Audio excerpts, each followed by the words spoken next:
Well, this isn't the video I thought I was going to be making today. I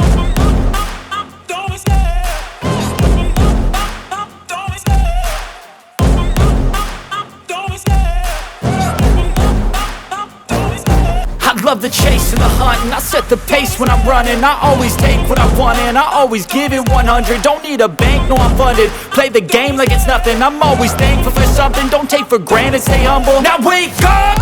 It's time to look at the enemy. Look in the mirror. Hello everyone and welcome back to the MrEliMac channel. I'm your host MrEliMac, and today I'm going to be doing a fantasy booking video. Yes, I'm going back to the wrestling fantasy booking sphere, and I'm going to be making a video about what I would do with the Night of Champions card. The initial idea for this fantasy booking was going to be about the World Heavyweight Championship and how I would book them crowning a new World Heavyweight Champion. Well, I can't do that because my selections for who I would have put in the World Heavyweight Championship tournament are similar but not the same as the selections that WWE actually put out. And I'm going to list out who is actually in the tournament right now. For the Raw side, it will be Cody Rhodes, Damian Priest, Finn Balor, Seth frickin' Rollins, Shinsuke Nakamura, and The Miz. And for SmackDown, it will be AJ Styles, Austin Theory, Bobby Lashley, Edge, Rey Mysterio, and Sheamus. Now, again, some of those picks I had were very similar to my own, but overall, some of them are also very different. For instance, I didn't have Austin Theory or The Miz in my tournament whatsoever. So instead of just trying to find a way to book the World Heavyweight Championship tournament, instead I'm just going to be booking what I would do for Night of Champions. And the first thing that we really need to look at is, what is Night of Champions? Well, Night of Champions is the premium live event where the gimmick is supposed to be all titles are on the line, but for this year all titles can't be on the line because Kevin Owens and Sami Zayn very much have a negative relationship with Saudi Arabia and the Kingdom of Saudi Arabia. So not all the titles are going to be on the line. So sort of right now I'm looking at what titles could be put on the line. So very much I'm going to be looking at all the championships in the WWE sphere that I think could be defended at Night of Champions. For instance, the very first one that we already know is the World Heavyweight Championship. The new World Heavyweight Championship will be having the new inaugural champion at Night of Champions, so that one's a little bit obvious. When looking at the Raw Women's Championship, I do legitimately think that they're going to rename that championship and just call it like the Women's World Championship, and they're going to call the SmackDown Championship the Women's Universal Championship, just so they don't have to worry about, oh, this one's exclusively the Raw, this one's exclusively the SmackDown. Also, I don't want to see the belt switch, which they probably will do, but I'm just giving you this little fantasy idea. So I'm very much thinking maybe one of those championships will be defended, because when looking at the women's rosters, especially for Raw and SmackDown, it's very hard for me to find a legitimate competitor unless they want to do Trish Stratus versus Rhea Ripley, or you know, maybe do Bayley versus Bianca again, even though we had that at the previous Saudi Arabia show that we went to. We have the Intercontinental Championship, which I could see being defended at Night of Champions. Who will be going up against Gunther? I will be talking about that later. For Roman's Championship, for the Undisputed WWE Universal Championship, I really don't see that being defended, because I think they want to put a lot of pomp and circumstance into the World Heavyweight Championship, plus with my idea of what I would do with the World Heavyweight Championship tournament. One of the main people that I would have challenge for the belt, wouldn't make sense to have him challenge for this belt go up against Roman right now. And I already mentioned the SmackDown Women's Championship, which I would rename the Women's Universal Championship. And then we go over to the United States Championship, which I have an idea of what to do with the United States Championship, so I very much think that could be defended as well. So that's three championships that I'm already picking to be there. And also, another major thing is the Undisputed WWE Tag Team Championships. What would I do with those? Well, simple. I would split them up.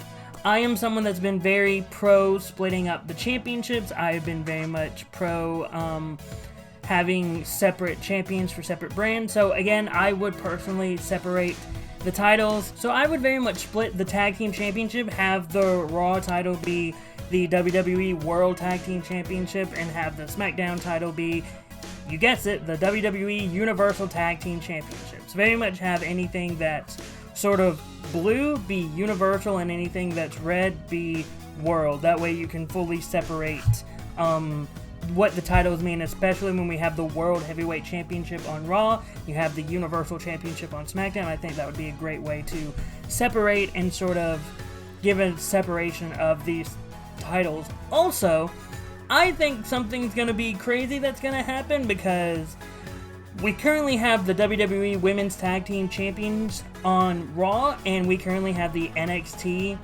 Women's Tag Team Champions on SmackDown. I think there's a little bit of deliberateness to it, because I do legitimately think that they're going to try to build up a tag team division somewhat on SmackDown to continue on. So I think that the NXT Women's Tag Team Championships are going to be rebranded into the WWE Universal Women's Tag Team Championship to, again, just to make that tag team division sort of like, this is the SmackDown Women's Tag Team Division and this is the Raw Women's Tag Team Division. That may be a bad idea ultimately in the long run, but it's just an idea that I thought of. So, because I'm splitting the belts, and because Kevin Owens and Sami Zayn, for the tag teams I mean, since Kevin Owens and Sami Zayn are on Raw right now, they will keep the WWE World Tag Team Championship, which means the WWE Universal Tag Team Championships will be up for grabs. And so what am I going to do there? Simple. I have ideas. And so let's just go down what I would do for Night of Champions. So the very first thing I want to talk about is the World Heavyweight Championship match. You know, we're having a tournament, we're having two separate triple threat matches that is going to lead to a singles semi-final match for each brand, and then the finals of the tournament will be the winners of each brand will be fighting against each other in this tournament. Quite simply, on the Raw side of things, I'll have it be Seth Rollins and Cody Rhodes in the semifinals of Raw, and for the SmackDown side of things, I would have it be, let me look at the list again, I would personally have it be AJ Styles and Bobby Lashley, or Austin Theory, but I don't want it to be Austin Theory, but personally I would have it be AJ Styles versus Bobby Lashley. And those are the semifinals of each brand. For the SmackDown side of things, AJ Styles would get the victory. And now let's go to how Cody would lose against Seth Rollins. Because in all these times when they've been wrestling against each other, Seth Rollins has always been coming up on the losing end. And this wouldn't be a turn that I would have for Seth. It's not a turn, no. It's just Seth picking up the opportunity. So we would be in the middle of the match on Monday Night Raw, and we would have them go up against each other, be an even bout, and then Cody gets him in the crossroads, and he's about to hit it when we hear Brock Lesnar's music, and Brock Lesnar would slowly, just take his time, slowly coming out, walking to the ring, and Cody would be distracted. He would let go of Seth, and Cody would basically be like, come on, you want to go? Let's go, come on.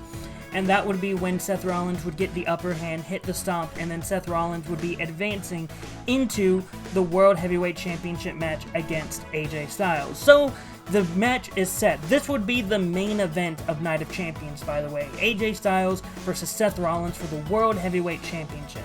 And I think I'm in the majority, and I think everyone's thinking this, that Seth Rollins would be the winner of the match, and he would be the World Heavyweight Champion coming out of Night of Champions. I'm about to forget all the names of these premium live events. I hope I don't. But let's move on to sort of the next match that I have on the card here, which is the Intercontinental Championship match. I want to go over there because I will have the Women's Championships up for grab, but I want to focus on the ones that I automatically have an idea for, which is the Intercontinental Championship match. So on the May 15th edition of Monday Night Raw, we would have a Fatal 4 match to determine the number one contender for the Intercontinental Championship. And it would be between Chad Gable, Johnny Gargano, Riddick Moss, and JD McDonough. And it would be very much an intense, hopefully, Fatal 4-way that would lead to JD McDonough getting the win, being the first new, fresh face for the Intercontinental Championship sphere. And so we would go into Night of Champions with Gunther versus JD McDonough, and we already know it's going to be a banger of a match because JD McDonough and Gunther have fought before, I believe, in NXT UK, and it was a great match. So of course this is also going to be a great match that all the fans are going to be talking about how this is the match that stole the night. And so ultimately in the end though, it would be Gunther retaining his title, continuing on his track to being the person to beat the Honky Tonk Man's record-breaking reign as the longest holder of the IC title. I personally would just book JD McDonough versus Gunther because I believe that would be a great match to see, and I think a lot of fans would like to see it, especially with the new status quo that we have on Raw. Having JD McDonough sort of being the new, challenger for the Intercontinental Championship, I believe would be a great, fresh revigoration for this entire division and for the audience to be like, oh, that's someone new. Oh, he's doing great stuff. Hey, let's keep on pushing that guy. Personally, I think that would be something great to see. And so we move on over to the United States Championship. And I have 3 ideas going in my head on who I would have challenge Austin Theory. One of them is very much this is a heel who I'm going to turn babyface, and this one is just a heel that I want to be dominant. So I would let you, the audience, decide which one you prefer. And this would very much be set up on the upcoming SmackDown, where Austin Theory, right before his triple threat match, he's going to be like, oh, I can't wait to be a double champion, a United States champion, and the World Heavyweight Champion. But then he would be interrupted by, LA Knight. And LA Knight would be talking to Austin Theory about, oh, you think you're going to be double belted? Look, you're lucky that I'm not the one challenging you for your United States Championship. You should be lucky that I'm not even close to it, because I promise you, I guarantee that you would not be the United States Champion ever again. And Austin Theory is like, whatever. And so we get into this little rivalry where Austin Theory would legitimately, in my opinion, be the one to eat the pin in his match, and then LA Knight would just be out there laughing, and then that would set up a feud between them, 2 Night of Champions, where I would have LA Knight take the United States Championship off of Austin Theory. That way we can sort of do something different with Austin Theory, and then have LA Knight have a great run with the United States Championship. That's just one direction that we can go. The other direction that we could go, that I'm also thinking, is that when Roman comes back on SmackDown and he's cutting promos, he's saying, I am disappointed in you, Jimmy, and in Jay. Just saying he's disappointed in the Usos. And he mentions how he's not disappointed in Solo, because Solo is the one that's getting the job done. Solo is the one that is doing what needs to be necessary. He's actually doing a good job. And because he's doing a good job, I have spoken to Adam Pearce. And if Austin Theory loses in this tournament, it will be Solo Sikoa versus Austin Theory at Night of Champions. Or, just Solo Sikoa will be getting a future United States Championship opportunity. And that would be the story of Solo basically costing Austin Theory the triple threat match, and then that's how you set up Solo versus Austin Theory, and then Solo Sikoa at Night of Champions would beat Austin Theory to be the new United States Champion, and then it would be Solo and Roman, the members of the Bloodline, being the big champions. So now we move over to the newly christened WWE Universal Tag Team Championships, which again would have been separated from the Raw or the WWE World Tag Team Champions, so they're separate titles and they are vacated. So what I would do is have a gauntlet match at Night of Champions, because we haven't had a gauntlet match in a while. It would very much be, and I'm trying to remember all the tag teams that are on SmackDown right now. It would be the Good Brothers, Street Profits, Hit Row, Brawling Brutes, LWO, the Usos, Pretty Deadly. There's 7 teams right there. And I would have Good Brothers be the ones very much starting at the beginning of this match. And let's say they start off against Hit Row. Why not? And the Good Brothers would be the ones that would very much be running the gauntlet. They would be the ones that be lasting from the beginning to the end, sort of. Because the penultimate team that would go up against the Good Brothers would be the Usos. And the Usos would be very much having a back and forth against the Good Brothers. It would be a great match, because I believe they could legitimately have a great match. but ultimately in the end, it would be the Usos hitting the 1D, eliminating the Good Brothers, and everyone's like, oh, the Usos are going to be winning the titles. But then, though we would be expecting them to come down the ramp, Pretty Deadly would be coming from behind. They would hit their finishers on one of the Usos, I'm most likely thinking Jimmy, get Jay out of the ring, and Pretty Deadly sneaks in a win and wins the new WWE Universal Tag Team Championships.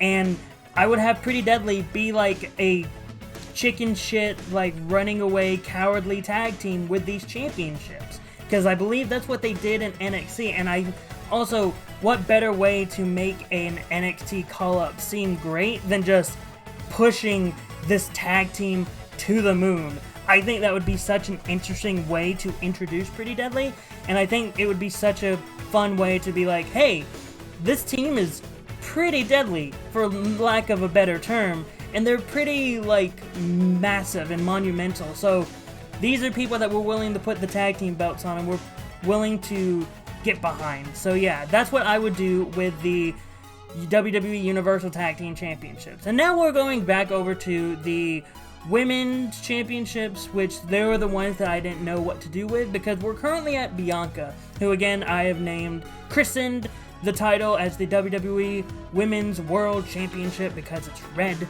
And so we get to the point of, who would you have go up against her? Who is the one that you would challenge? I sort of want to do this, and I understand if it doesn't sound great, but I would sort of want Dakota Kai be the one to challenge her. Because Bayley's challenger failed, Io Sky's challenger failed, and so we're going to try to give Dakota Kai a chance. You know, Dakota Kai is going to try to get that win. She's going to be the one that tries to be the one of Damage Control that gets the singles belt, but again, because of interference by Bayley, specifically Bayley, Dakota Kai is unable to get the win, and Bayley trying to be apologetic to Dakota, to Io, and this could be the moment where you have the split happen, where all of Damage Control go their separate ways. Well, not all of them, but like Io and Dakota fully turn on Bayley, not turning babyface. In fact, I would have Dakota and Io fully beat down Bayley to the point of, oh, this isn't a babyface turn. This is two heels beating down someone. And I would even have Bianca come down and beat the bad guys off and have Bayley looked a little shocked like, what are you doing? No, we're not friends. We're not friends. We're not doing this. And even have it to where Bayley is very apprehensive of teaming up with Bianca, because this entire time Bianca and Bayley have been feuding with each other, and now they're sort of in a spot where, oh, Bianca's sort of on my side a little bit, I think, but no, she's not, because I'm still sort of an irreprehensible person. So yeah, that would sort of be the story that I would go with that. That's where the turn happens, and that's where you start seeing Bayley turn full babyface.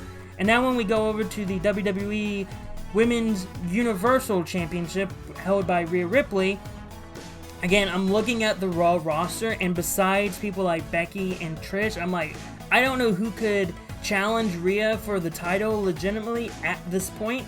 So I'm just gonna go ahead and say it's, you know, Candice LeRae. Candice LeRae wins a #1 contendership match, and she challenges for the belt, but ultimately Rhea is able to get the win at Night of Champions. I don't know what to do with the women's belt, because again, like, I feel like they need to better work on building up the women's division. Like, again, I'm looking at it, and a part of me wanted to also go Raquel or Liv challenge Rhea, but they're the women's tag team champions, so I don't think that would work. Also, if I were to have if we were to do the women's tag team match, which again I would list the new current women's tag team championship, the WWE Women's World Tag Team Championship, it would be Liv Morgan and Raquel Rodriguez versus the team of, I don't know, maybe we put them against an actual team like Kaden Carter and Katana Chance, have an actual tag team go up against this tag team,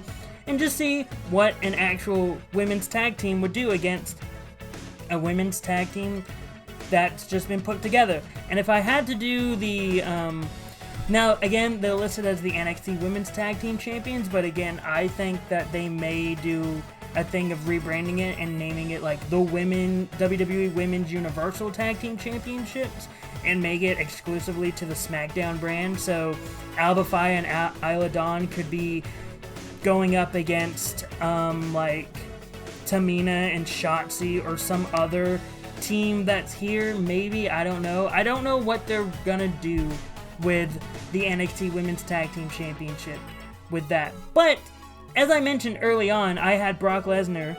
I know it seems like a long time ago, but I had Brock Lesnar interfere in Cody's match against Seth Rollins to cost Cody the win and cost him the chance to go to Night of Champions to face for the World Heavyweight Championship.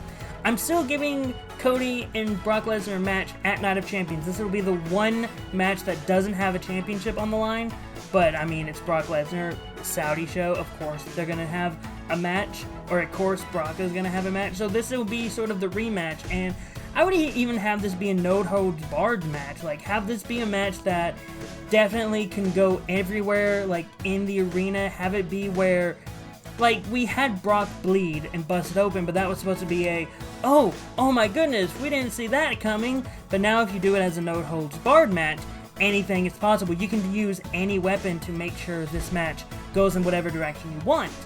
And so though I would want Brock to win because of the adversity stuff, I do think, because if I were to go full fantasy booking, I have Cody winning Money in the Bank and then cashing in at SummerSlam. That's just me. And so if I want to go in that direction, I would have Cody picking up the win and having Cody like gain momentum towards towards Money in the Bank. That way, if he does win Money in the Bank and says, hey, Roman, I'm going to cash this in on you. I'm calling my shot now. I'm cashing in at SummerSlam, and I'm going to beat you for the title in Detroit. And maybe have that be the moment where it happens. I don't know. That's just an idea. And that's just my fantasy booking on how I would book Night of Champions. What are your thoughts on this entire booking? Did you love it? Did you hate it? Were you indifferent to it? Whatever your thoughts, post it in the comments down below. Also, if you have any suggestions on what you would like me to do for a fantasy booking video, please leave them in the comments down below. Also, don't forget to hit the like button and subscribe to the channel. That way you can be up to date with all the fantasy booking videos I have here on the channel, and also hit the notification bell. That way you can be notified whenever a new video like this comes your way. But until next time, I've been MrEliMac, you have been the audience, and I hope you all have a great rest of the day.